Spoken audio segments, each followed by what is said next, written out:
Bonsoir à tous, il est 22h. Merci de nous rejoindre pour suivre avec nous ce journal dont elles sont les faits saillants de l'actualité.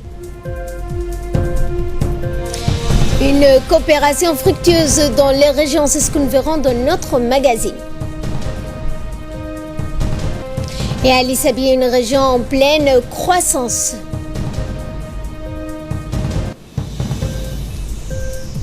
Dans l'actualité internationale, une centaine de migrants portés disparus après un naufrage au large de la Libye. Bonsoir à tous et nous entamons ce journal par le match officiel de la CHAN, championnat d'Afrique des jeunes de moins de 20 ans, qui s'est déroulé cet après-midi au Stade Goulet et qui a opposé la formation de moins de 20 ans de Djiboutiens et Éthiopiens. Ce match s'est soldé par un score d'1-0 en faveur de l'Éthiopie. Cette rencontre s'inscrit notamment dans le cadre des éliminatoires du championnat d'Afrique des jeunes joueurs locaux de 20 ans au plus. Les requins de la mer Rouge de l'équipe et l'équipe éthiopienne ont montré un match de qualité et passionnant. Rappelons que la prochaine rencontre se déroulera demain et opposera la formation somalienne à celle de l'Ouganda. Je vous emmène à l'île Maurice où la ministre de la Femme et de la Famille, Madame Moumina Ahmed Hassan, a effectué une visite de travail du 22 au 24 juillet.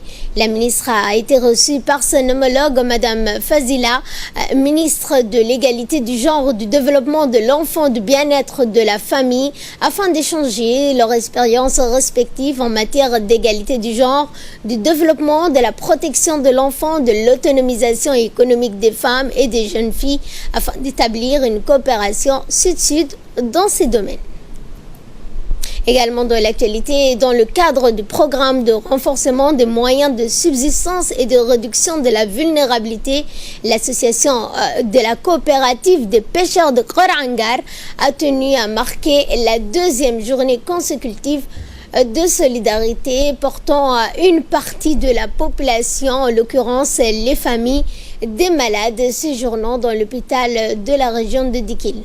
À cet effet, la cérémonie de réception présidée par le président de la coopérative de Korangar, M. Hussein Ibrahim, accompagné de ses collaborateurs, ont été accueillis par le médecin-chef de la région de Dikil, et ce afin donc de prodiguer et de donner donc ce don de poissons à ces malades.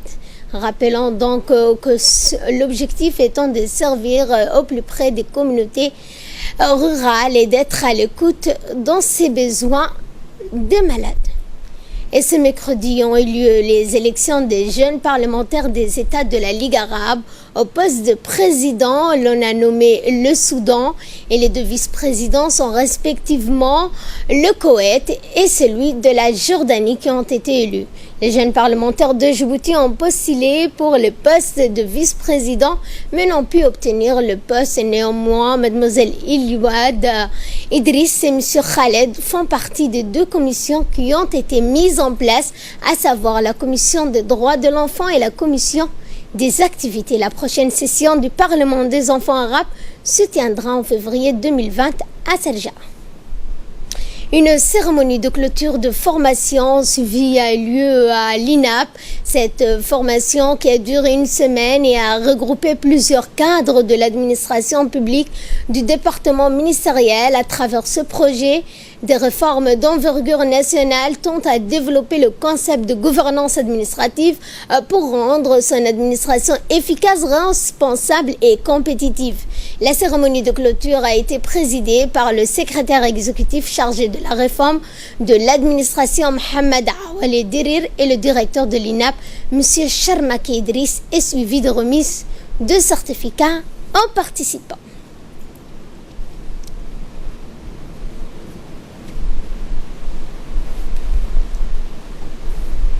Dans son intervention, le directeur de l'INAP, Sharmaki Idriss, a expliqué que ce genre de formation permettait de rehausser le niveau du personnel administratif public.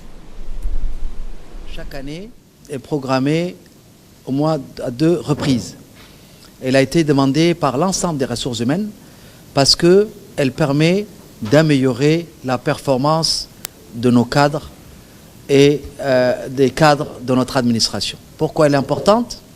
parce que c'est très important de suivre nos activités. Chaque ministère a une stratégie. Une stratégie, quand elle est suivie, quand il y a une approche d'évaluation, elle permet de mieux visualiser les impacts. Parce que ce qui est recherché, c'est l'impact positif. Si des progrès ne sont pas réalisés dans une matière, il faut la corriger. La corriger par une approche participative. Il faut écouter la base. C'est ce qui est fait au niveau de la réforme, c'est ce qui est fait dans tous les ministères et ce qui est maintenant, qui va être installé au niveau de la primature, une instance chargée de coordonner l'action et les résultats des différents ministères. Dans le cadre du programme de promotion et de protection des droits humains, le comité de gestion communautaire des quartiers 1 et 2 et le quartier de Belbala à Ténaf a organisé une cérémonie de sensibilisation sur les droits de l'enfant ainsi que la lutte contre les mutilations génitales féminines. Cette cérémonie est organisée en étroite collaboration avec l'Union nationale des femmes djiboutiennes.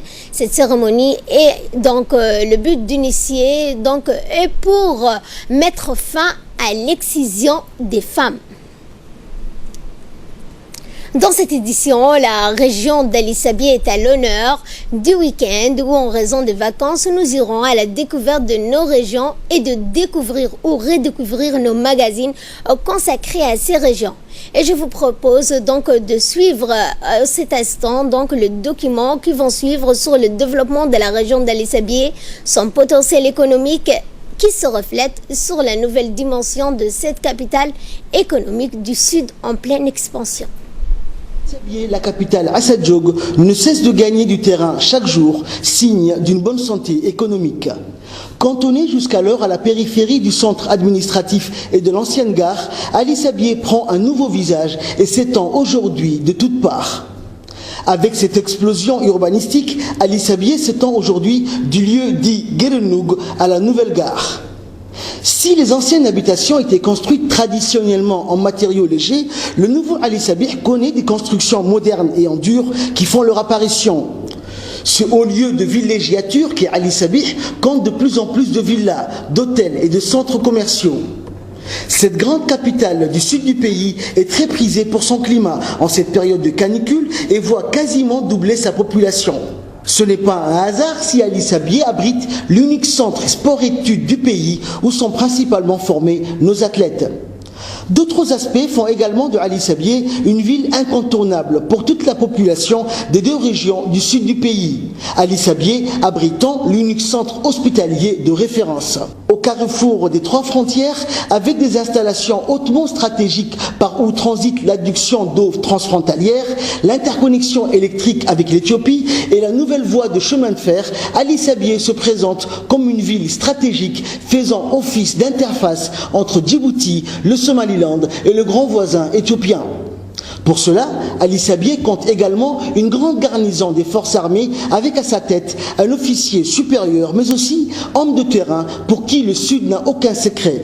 Il s'agit du colonel Abdelwassa Ben Mohamed. Cette garnison assure la sécurité de ces installations d'importance économique pour la République de Djibouti.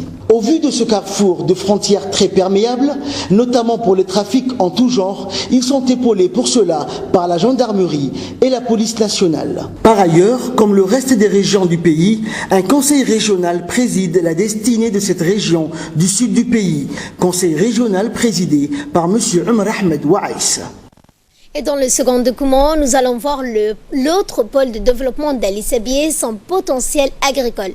En effet, la région Assa Diog est appelée à devenir en effet le véritable grenier agricole du pays. La localité de Assamo regorge de grandes potentialités agricoles en tout genre. Il restait à désenclaver cette localité et lui offrir les voies et moyens pour pouvoir profiter pleinement de cette richesse. Aujourd'hui, c'est chose faite avec la nouvelle route inaugurée par le chef de l'État et reliant Assamo au chef-lieu de la région. Regardez. Ali Sabié voit se développer ses voies de communication, ce qui contribue à l'essor économique des régions environnantes. C'est le cas de la localité de Assamo, grenier agricole de la région Assadjoug. La nouvelle voie goudronnée reliant le chef-lieu Ali Sabié à Assamo, inaugurée par le président de la République, illustre bien cette montée en puissance de la région d'Ali Sabié. En effet, si Ali Sabié est traversé par de nombreux axes routiers et ferroviaires la reliant avec le grand voisin éthiopien, l'aménagement de voies de circulation intérieure lui faisait défaut jusqu'à présent, ce qui fait désormais partie d'un temps révolu. Alors qu'il fallait plusieurs heures aux véhicules tout-terrain, aujourd'hui même, les tricycles ou bajages ne mettent qu'une demi-heure pour relier Assamo au chef-lieu pour le plus grand bonheur des agriculteurs et autres commerçants de Assamo. Cette connexion rend plus fluide en effet la circulation entre Ali Sabié et le village agricole de Assamo. Le résultat est bien visible à Assamo, qui connaît un essor commercial fulgurant avec ses nouvelles déventures de commerce. Pour les agriculteurs également, dès la récolte fraîche du matin, les produits sont acheminés directement par voie routière avec un simple badge vers le marché de Ali Sabié. Pour ce qui est du surplus de la production, on observe une innovation de taille à Assamo grâce au ministère de la Femme et de la Famille. Ce dernier a en effet fait appel à un expert agricole ouest-africain pour la formation des agricultrices de Assamo dans les domaines de la transformation et de la conservation du surplus de la récolte. À cet effet, tout un lot de matériel a été remis à ces femmes, dont un laboratoire de préparation à la conservation où l'hygiène est de mise. Des produits ainsi confectionnés sont empaquetés dans des pots sous forme de confiture et seront vendus sur le marché d'Ali Sabié.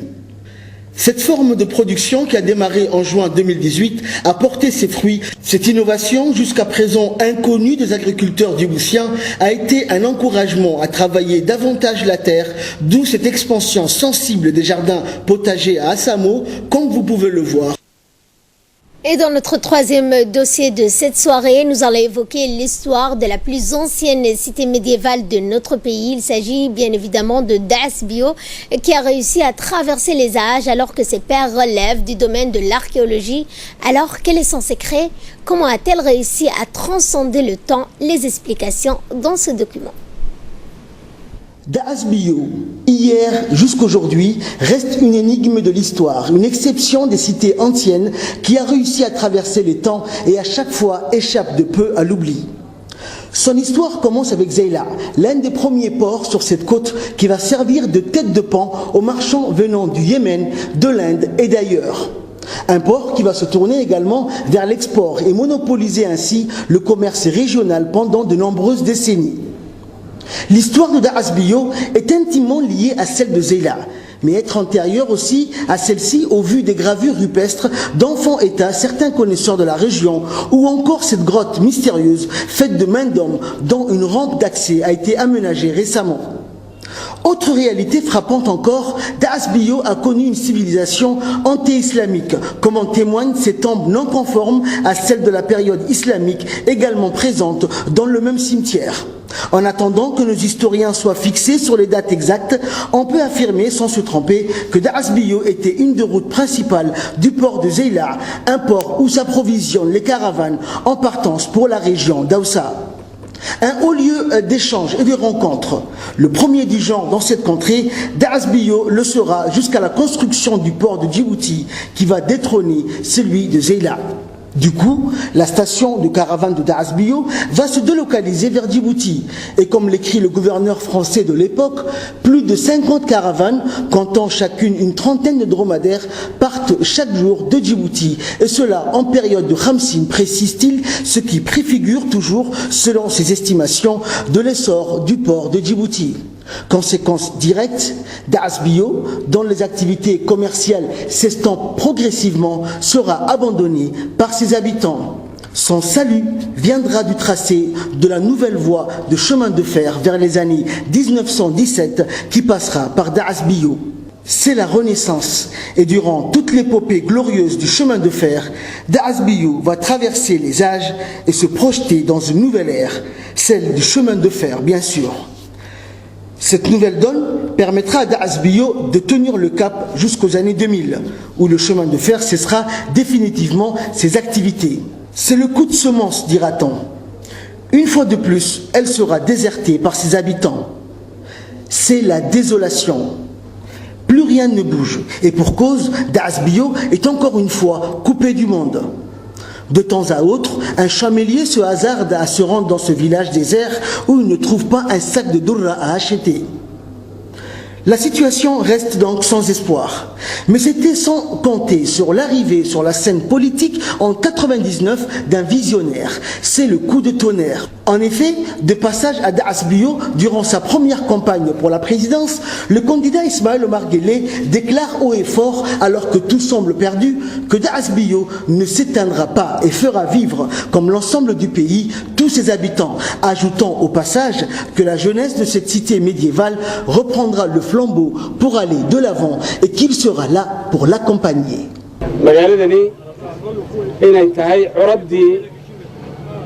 منطقتني أما قبل كني مقالدي ugu horeysay ee magaalo ahaan loo abuuray bay ahayd ayada ayaa isku xiriirinaysay sayla iyo awsa isku xiriirin jirtay sida la nabaray sidaas weey halkan baa la mari jiray iyada ayaa anagu aanu haysanaa inay curadii tahay insha Allah taala wixii khayraad dhulku leeyahayna gacmiheenna ayaan kaga soo saaranaynaa dadkan hore ugu marinaynaa hadduu alla yidhaahdo dhallinta waxaan weydiisanaynaa inay aaminaan dhulkooga in ay u shaqeeyaan dhulkooga waxaan ku niyadsannahay in uu waddankani dadkiisa oo dhan wada noolayni karo yaan aaminsannahay.